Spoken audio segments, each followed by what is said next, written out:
This is Scott from KIG, Keith Industrial Group. It's March 28th, 2023. Today we're going to do a runoff of a 2015 Thermal Care 20-ton 460-volt chiller arranged in a split remote condenser format. Not a lot of suppliers on used or refurbished equipment would go to the trouble of making these connections and running and testing it, but that's kind of what we do. In this case here, we have our own pump tank test deck. Our customer is going to have their own tank and pump setup, and we have 2-inch inlet and outlet connections into this chiller. Process return, that's in. Process supply, that's the outlet. And we made the refrigerant connections here and charged appropriately with R410A on this remote condenser, which is going to go outside. In this case here, the chiller did have its own tank and pretty substantial pump, which for this customer we disabled and to a point disconnected, but we left the tank and the pump in here for possible future use if it's going to operate as a typical or as a closed loop chiller. This has two 10 horsepower scroll compressors. During our testing we discovered the heater bands needed to be replaced, and it's always nice to have functional heater bands, or crankcase heaters as we call them, on the compressors. We did do that. We also discovered during our initial testing, even though before we purchased this unit back from a customer in a trade-in, even though we saw it running out in the field, the motorized hot gas bypass was not functioning properly, so we did get a new one, installed that. As far as the remote condenser is concerned, after we got the unit charged, we realized that the fan switching switch needed to be replaced. So this is a new fan switching switch for the low ambient here, in addition to the fan speed control.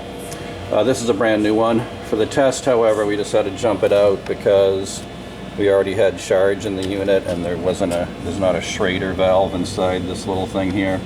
But before we ship it out, obviously we'll connect and just do a double check on this switch that it's functional.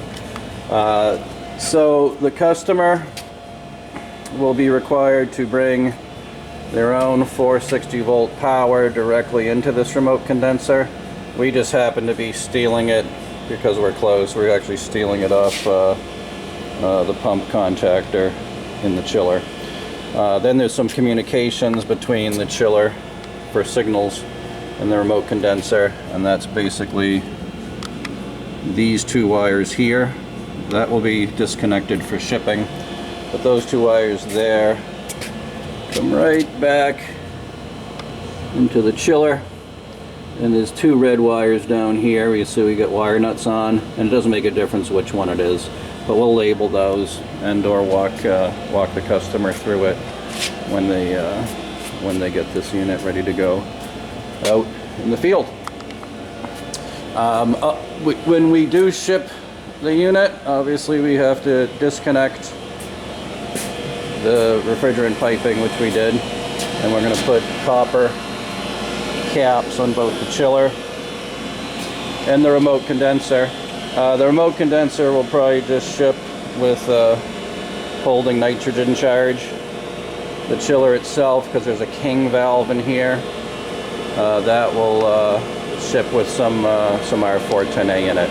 But as we all know, if you're familiar with chillers, your field installer is going to have to do the refrigerant piping correctly and charge the system with the R410A. In this case here, our customer is going to run straight water. We would recommend not to run this below a set point really of about 55 after we've talked in more detail. We're going to ship the unit with its standard controller settings, which means it has a pretty wide differential. You want to get away with the biggest differential that you can without hurting your process, just to minimize starts and stops. So we're going to run today at a 55-degree set point. The way the staging and the over-under differential works for each of the two compressors, as controlled by the controller, the way it works is we're probably going to drift down to about 50 or 51 degrees if we run this at a set point of 55. So we're going to do that. We are going to, right now we have the set point at 80, but we had the compressor off, so we have the tank temperature up to about 86. So let's bring it down to 55.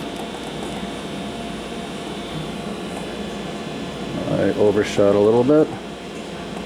Move 55, and then I'm going to press the start button.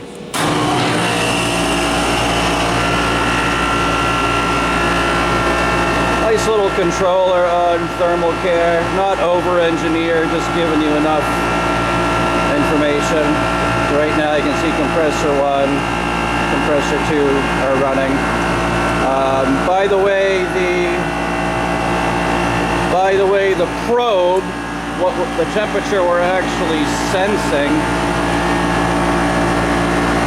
on the process, which is 86 degrees right now, is actually in the outlet piping. So that's this probe right here. We actually installed a brand new Y strainer. Keep that in mind. This is our direction of flow. Right here is your internal flow bypass with a fixed manual valve on that side. So again, just to reiterate, this is set up just like almost like a large chiller that you get without a pump and reservoir.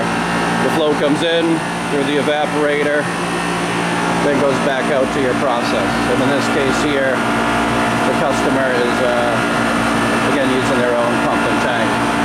Oh, and here's our shop mascot. That's Miss Maisie May. She's 13 years old. She's not doing too great right now, but she's in our shop today.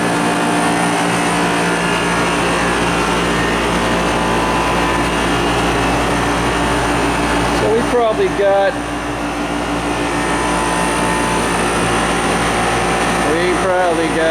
200 gallons of warm glycol in there.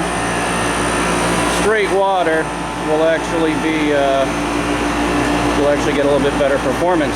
Straight water has better heat transfer properties than a glycol mix.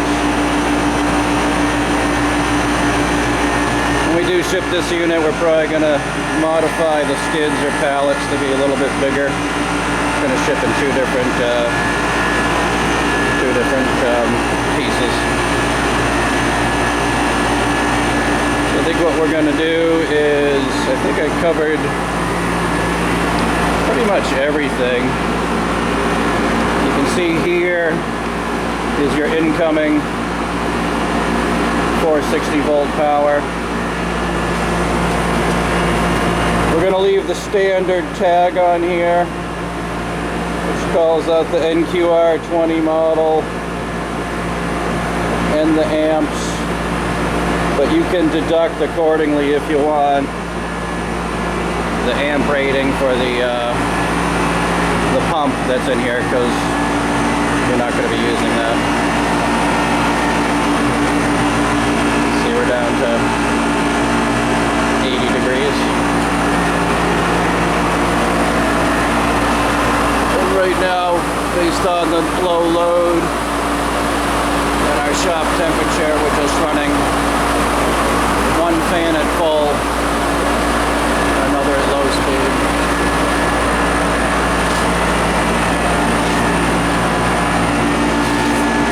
So I'll come back to video number 2 as we get close to the set point temperature in a second.